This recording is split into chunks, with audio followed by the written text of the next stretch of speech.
There's a piece of land in Arizona that most people will never see, sitting above a cemetery that most people will never visit, and it belongs to a movie star who has held on to it for more than 30 years for reasons that have nothing to do with real estate. The cemetery is Boot Hill, in Tombstone, Arizona, the famous burial ground where many of the gunfighters and lawmen of the Old West were laid to rest. The land overlooking it belongs to Kate Russell. It was a gift given to him by Val Kilmer in 1993, after the two men finished shooting a Western together. Kilmer is gone now. Russell still has the land. And when the world asked Kurt Russell to say something about his friend after he died, Russell did not reach for the kind of polished, safe language that actors usually reach for when a camera is pointed at them and grief is still fresh. He told the truth, the complicated and specific kind, the kind that only comes from someone who actually knew the person being talked about. This is the story of that friendship, and of what Russell chose to say when it ended. Kate Russell was born in March of 1951 in Springfield, Massachusetts, into a household where show business was simply the family trade. His father, Bing Russell, had been a professional baseball player before becoming a character actor, eventually landing a recurring role on the television series Bonanza. Show business, for the Russells, was not a fantasy. It was the family job, with all the practical reality that implies. By the time young Kurt was 4, the family had relocated to California, and by the time he was 12, he was already carrying a television series on his own shoulders, playing the title role in a Western called The Travels of Jamie McFeeters. There was no slow climb for him. He started at the top of a child's career and then spent the next decade trying to figure out what came after it. What came after it was a long stretch as a contract player for Disney, the wholesome face attached to a string of family films that defined an entire era of Saturday afternoon programming. He was good at it, and he was unhappy doing it, not because the work itself was beneath him, but because the industry had quietly decided that this was the only thing he was allowed to be. In the gaps, he tried minor league baseball seriously enough that it briefly looked like a real second career, until a shoulder injury closed that door. So Russell came back to acting, but he came back determined to be seen as something other than the boy from the Disney pictures. The breakthrough arrived in 1979, when director John Carpenter took an enormous risk and cast Russell as Elvis Presley in a television film. It was a part nobody expected him to be capable of, which is exactly why it worked. Russell earned an Emmy nomination for the performance, and more importantly, he earned John Carpenter's attention. What followed was one of the most fruitful director-actor partnerships of the 1980s. Escape from New York gave Russell the role of Snake Plissken, a one-eyed antihero operating in a lawless dystopia, a part Russell would later describe as his personal favorite, the character that finally let him be the version of himself the Disney years had kept boxed up. The Thing followed in 1982, a science fiction horror film that flopped on release and then, over the following decades, was gradually and then enthusiastically reassessed until it became regarded as one of the finest films in its genre.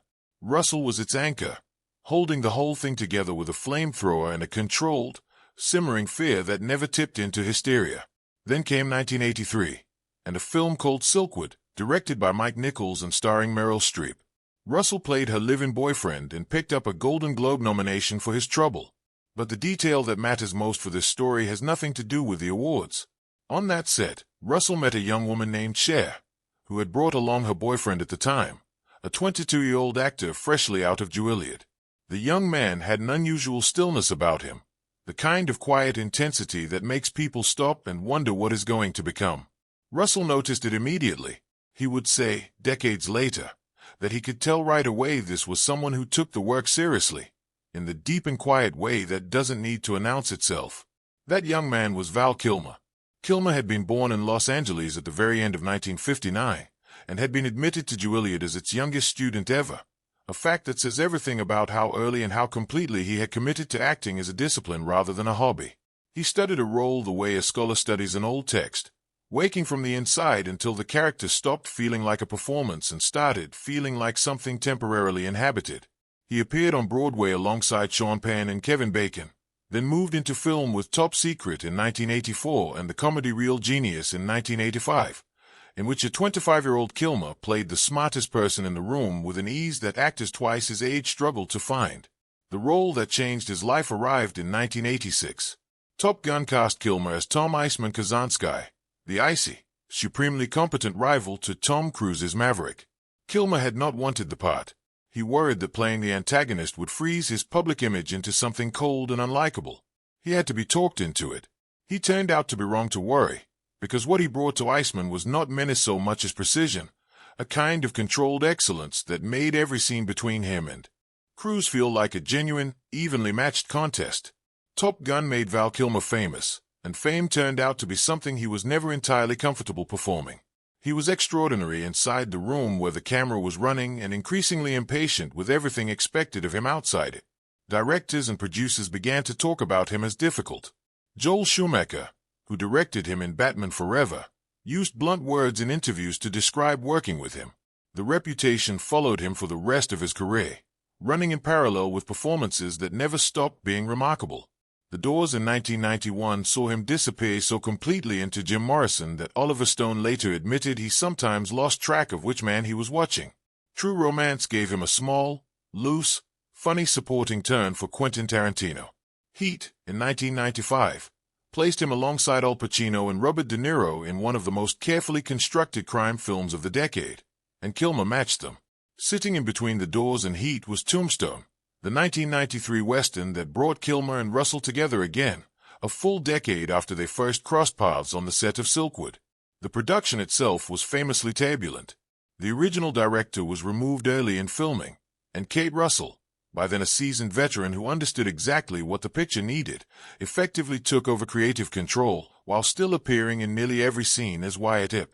It was an enormous, largely unglamorous effort, and the film that resulted from it has gone on to be considered one of the finest westerns ever made. But ask anyone what they remember about Tombstone, and the answer is almost never Wyatt Earp. It is Doc Holliday. Val Kilmer played John Henry Doc Holliday as a man who already knew tuberculosis was killing him and had made an unsettling kind of peace with it, not through grim resignation but through a strange, light, almost playful elegance. The drawl, the silver cup, the spinning tin cup, the casual delivery of a line as simple as "I'm your Huckleberry" turned into one of the most quoted moments in the history of the genre. Kilmer made a dying man feel like the most alive person in every room he walked into. When filming wrapped, Russell and Kilmer exchanged gifts, something Russell has said he liked to do when a project meant something to him. What he gave Kilmer was a burial plot inside Boot Hill Graveyard itself, framed as a wink at the character Kilmer had just spent months inhabiting.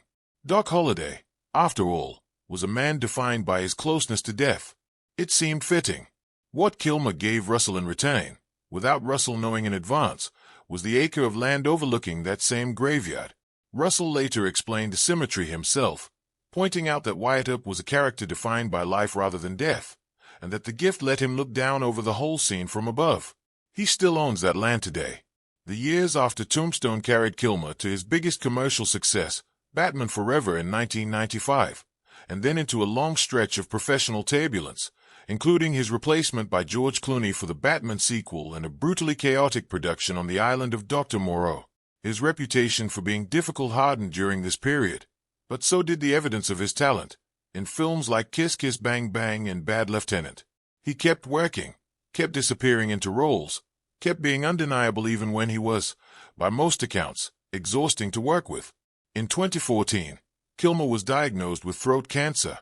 He kept it private for years, consistent with his Christian Science faith and his discomfort with public vulnerability, and even denied it when another actor mentioned it in an interview.